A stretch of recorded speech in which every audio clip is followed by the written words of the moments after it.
बेहद स्वागत है जी सभी स्टूडेंट्स का। एक बार फिर हाजिर हैं, एक बेहद ख़ास टॉपिक है आज और हमारे साथ मौजूद रहेंगे मैडम वीना गोयल जी।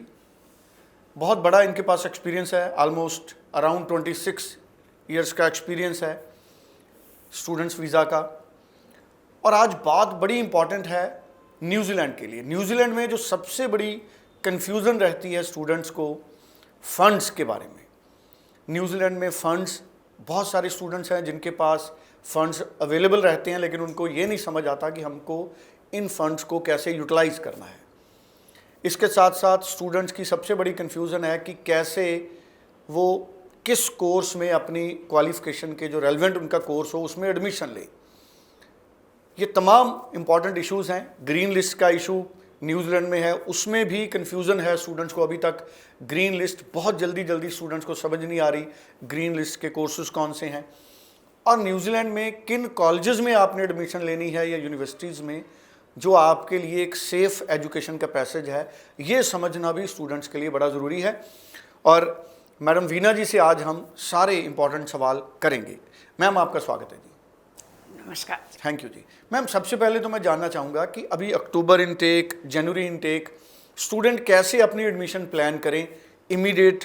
कौन से स्टूडेंट हैं जो अक्टूबर इनटेक के लिए एडमिशन ले सकते हैं, कौन से हैं जो जनवरी या नेक्स्ट इनटेक के लिए प्लान करें अपनी एडमिशन? सुरेंद्र जी, एक तो आपने मेरे को मौका दिया अपने चैनल पे आने का, thank you so much. Thank you. Second, आपने बड़ा अच्छा क्वेश्चन किया कि न्यूजीलैंड में बच्चों को कैसे प्लान करना चाहिए। सबसे ब्यूटीफुल कंट्री है मेरे ख्याल। जो भी न्यूजीलैंड जाएगा, मतलब आप ये देखिए कि नेचर वाइज भी, क्लाइमेट वाइज भी सबसे ब्यूटीफुल कंट्री है। एक्सट्रीम कोल्ड नहीं मिलेगा आपको, गर्मी बहुत नहीं मिलेगी और बहुत सुंदर वेदर है। अब प्लान कैसे करें? आपने +2 किया या ग्रेजुएशन किया, इस पे डिपेंड करता है। +2 वाले बच्चे के लिए थोड़ा सा स्ट्रगल है, फाइनेंशियल्स अच्छे दिखाने पड़ते हैं। जो आप कह रहे थे ग्रीन लिस्ट, फाइनेंशियल्स, ये बड़े मुद्दे हैं। बच्चा कहीं का भी रिजेक्शन हो, न्यूजीलैंड में अप्लाई करने पे न्यूजीलैंड एम्बेसी को कोई ऑब्जेक्शन नहीं है जी। वो उसका जो गैप है बल्कि वो कवर हो जाता है जी। लेकिन बच्चा ऑनेस्टली बताए कि मैं, अगर मान लीजिए 2 साल का गैप है, 1 साल उसने ऑस्ट्रेलिया में, कनाडा में एडमिशन ली, इंटरव्यू दिया या व्हाटएवर जो भी उसने किया कि उसमें लगा, उसको प्रूफ देने पड़ते हैं। जी। तो ये बहुत अच्छा। सेकंड जो अच्छा पॉइंट इनका है, जो मैं बहुत पसंद करती हूँ, कि इनकी फ़ीस जो है वो आफ्टर वीज़ा है। मीन्स आपने फ़ाइल लगाई, आपने फाइनेंशियल कैपेबिलिटी अपनी दिखाई और दिखाने के बाद जो है फ़ीस जो है, जब आपको प्रिंसिपल अप्रूवल मिल गई कि now you are eligible for the visa, you just pay your fee, मतलब अपनी फ़ीस पे करिए और अपनी वीज़ा स्टैम्प कराइए। तो आपने खाली एक एम्बेसी फ़ीस पे की और अपनी फ़ाइल लगाई और फ़ीस वीज़ा के बाद पे कर रही हैं। अब मेन मुद्दा आ जाता है कोर्स का और फाइनेंशियल डॉक्यूमेंट्स का, राइट। अब कोर्स जो है, मान लीजिए कहीं से अगर बच्चे का रिजेक्शन है तो वो सेम कोर्स लेना पड़ता है, आप चेंज नहीं कर सकते।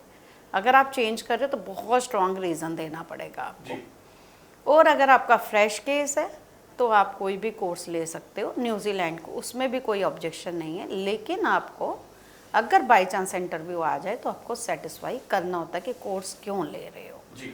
और हमेशा कोर्स की रेलिवेंसी अगर हो तो वो आपको थोड़ा सा इजी रहता है। 10+2 या ग्रेजुएशन वाले, जैसे अक्टूबर इनटेक है, तो किस तरह के मेजर कोर्सेज अवेलेबल रहते हैं?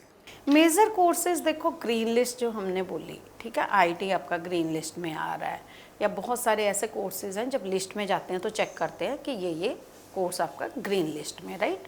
हॉस्पिटैलिटी निकल गया हुआ है, जैसे हॉस्पिटैलिटी में बच्चे बहुत जाते थे, लेकिन हॉस्पिटैलिटी वाले कोर्स को ग्रीन लिस्ट से कोई फ़र्क नहीं पड़ता है क्योंकि उनकी जॉब अवेलेबिलिटी बहुत है। आपने कोर्स कंप्लीट किया, आपको कहीं से जॉब ऑफर हो गई तो आपको वर्क परमिट मिल गया, इसलिए मैं उनको कभी डिस्करेज नहीं करती हूँ।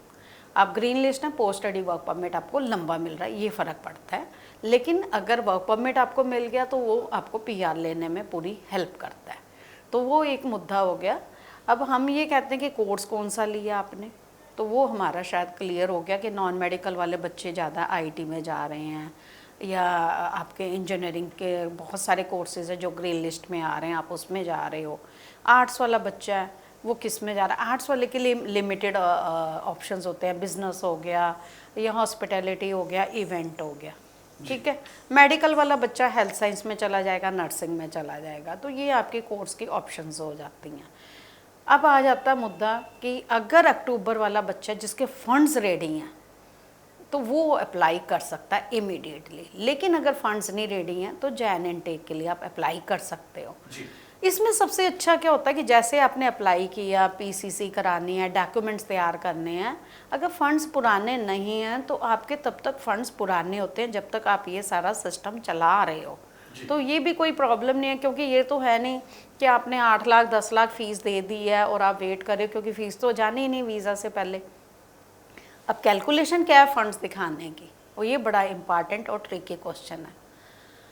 आपके $20,000 जो है आपने न्यूजीलैंड अकाउंट में अपना पैसा दिखाना है कि आपके पास ये लिविंग एक्सपेंसेस जिसको हम बोलते हैं, जैसे कनाडा में जीआईसी होता है। और मान लीजिए आपकी फ़ीस $25,000 है, तो $25,000 प्लस $20,000 मल्टीप्लाइड बाई जो आपका डॉलर का रेट है, उसको करके जो कैलकुलेशन आती है वो 6 मंथ ओल्ड फंड आपके पास होने चाहिए। अब अगर अंडर ग्रेड स्टूडेंट हो तो खाली 1 साल का नहीं, 2nd ईयर का या 3rd ईयर अगर डिग्री में जा रहे हो तो आप कैसे उसको मतलब आगे आने वाले टाइम में कैसे दोगे। तो उसके लिए वो फ्रेश फंड्स भी एक्सेप्ट कर लेते हैं, या आपकी इनकम इतनी स्ट्रॉन्ग है जिसको कि वो कंसीडर कर सकते हैं कि मान लीजिए आपकी इनकम एक पर्टिकुलर, आप मान लीजिए 20 लाख कंबाइंड ITR है जो स्पॉन्सर कर रहे हैं, और आपका खर्चा जो है एक पर्टिकुलर 1 साल का आपने कवर कर दिया, 2nd ईयर $25,000 फ़ीस है, मतलब 12-13 लाख रुपए आपकी फ़ीस है, और आपकी इनकम ज़्यादा है, तो आपकी इनकम इतनी है कि आप वो फ़ीस उनके पेरेंट्स दे सकते हैं या उनके जो स्पॉन्सर हैं वो दे सकते हैं। बिल्कुल ठीक है। ये आपका फंड्स पे हो गया। फिर आपका आ जाता है आइल्ट स्कोर। आइल्ट स्कोर का भी इंस्टीट्यूट टू इंस्टीट्यूट होता है। 6 बैंड नॉट लेस देन 5.5 आपका अंडर ग्रेड, पोस्ट ग्रेजुएशन के लिए 6.5 नॉट लेस देन 6 बैंड। अब बहुत सारी मास्टर्स हैं जो 1.25 साल की भी हैं और 1.5 साल की भी हैं, जो कि क्योंकि ज़्यादातर मास्टर 2 इयर्स की होती हैं। अब बच्चा कहता है मेरी पढ़ाई जल्दी ख़त्म हो जाए, मेरे को पोस्ट स्टडी वर्क परमिट लंबा मिल जाए, मैं अपनी फैमिली को ला सकूं, क्योंकि न्यूजीलैंड में स्पाउस जा सकता है, लेवल 9 का कोर्स हो या यूनिवर्सिटी डिग्री हो, बच्चा भी साथ जा सकता है, ये भी प्लस पॉइंट है। लेकिन उनको फंड्स थोड़े ज़्यादा दिखाने पड़ते हैं स्पाउस के और बच्चे के भी। तो मेरे ख्याल मैंने काफ़ी सारी डिटेल में बताया। अभी आपको कोई फिर भी डाउट है? मैम, लोन कितना सेफ है? बहुत सारे लोग आजकल चाहते हैं कि हम स्टडी लोन लें। हाँ, ये शायद मैं स्किप कर गई थी क्वेश्चन कि स्टडी लोन आपका जेन्युइन प्रॉपर्टी पे लिया हुआ है, क्योंकि आजकल बैंक्स बहुत लीनियंट हो गए हैं स्टडी लोन में। लेकिन स्टडी लोन देते टाइम बैंक आपकी फाइनेंशियल कैपेबिलिटी देखता है। अगर आपके पेरेंट्स गवर्नमेंट जॉब में हैं या कोई भी रिलेटिव आपका गवर्नमेंट जॉब में है, आपको बहुत इजीली लोन मिलता है।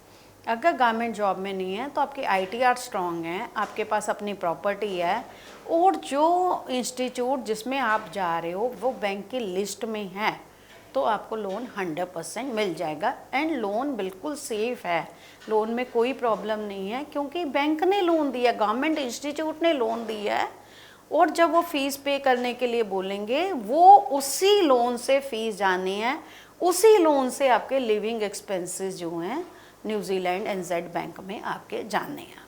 अच्छा, जो बैंक लोन कोई स्टूडेंट लेता है, क्या तब भी उसको 5-6 महीने फंड्स होल्ड करने की जरूरत? नहीं जी, बैंक लोन मीन्स आज लेके कल फाइल लगा सकते हो। वो तो बैंक ने आपको एक परमिशन दे दी कि हमने इतना पैसा आपको दे दिया, आपको जब ज़रूरत है आप उसको यूटिलाइज़ कर लो। तो बैंक लोन कभी भी पुराने वाला चक्कर नहीं होता, क्योंकि उन्होंने सैंक्शन किया है और वो गवर्नमेंट इंस्टीट्यूट है, तो इसका पुराने वाला कोई क्वेश्चन नहीं होता। बिल्कुल ठीक है। सो बैंक लोन बहुत सारे स्टूडेंट्स के लिए ये एक बड़ा सवाल रहता था कि क्या बैंक लोन से हम न्यूजीलैंड अप्लाई कर सकते हैं। तो बैंक लोन से न्यूजीलैंड अप्लाई करना अच्छा भी है और सेफ भी है। और जैसे ही मैम स्टूडेंट हमारे चले जाते हैं, जैसे अक्टूबर इनटेक के लिए हैं, अक्टूबर इनटेक का प्रोसेस अगर अभी शुरू करते हैं तो अप्रॉक्सीमेटली कितनी देर में सारे डॉक्यूमेंट्स फाइल स्टूडेंट की सबमिट हो जाती है, अगर हम बैंक लोन स्टूडेंट साथ में कराता है तो? देखो, बैंक लोन बच्चा कितनी फास्ट करा सकता है वो उनकी कैपेबिलिटी है। जैसे मैंने बताया गवर्नमेंट जॉब में है, तो मेरे ख्याल अगर इनका सब कुछ ठीक है, बैंक्स विद इन 1 वीक भी उनको लोन दे देते हैं।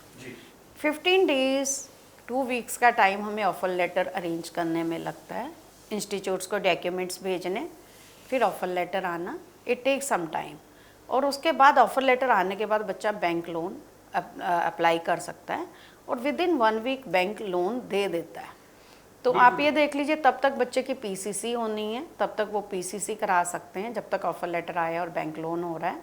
तो ये सारे काम पूरे होने के बाद अम्बेसी में फ़ाइल लगते हैं, लेकिन अम्बेसी थोड़ा टाइम लगाती है। सम टाइम वीज़ा डिसीज़न जल्दी आ जाता है, सम टाइम थोड़ा लेट आता है, तो बच्चे का डेफर भी हो सकता है। ये स्टूडेंट को सोचना होगा कि मान लीजिए अक्टूबर में उसका रिज़ल्ट नहीं आया तो उसको जैन में भी जाना पड़ सकता है। बिल्कुल ठीक है। और अगर मेजर इनटेक की बात करें, अक्टूबर और जैन इनटेक, क्या ये सब बड़े इनटेक माने जाते हैं?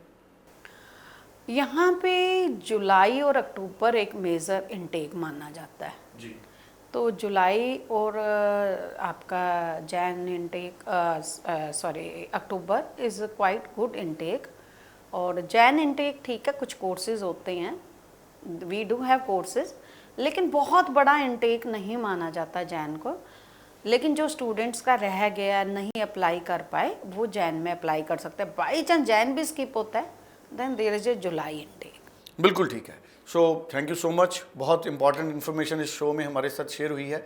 अगर आप रिफ्यूज़ हैं किसी भी कंट्री से, तब भी आप एलिजिबल हैं न्यूजीलैंड स्टडी वीज़ा अप्लाई करने के लिए। और जिन स्टूडेंट्स के पास फंड की प्रॉब्लम है या टेंशन है, तो मुझे लगता है स्टडी लोन भी एक ऑप्शन उनके पास है। और स्टडी लोन से आपको 6 मंथ्स ओल्ड फंड्स वाली जो बात है, शायद उससे भी आप सेफली अप्लाई अपनी फ़ाइल कर सकते हैं।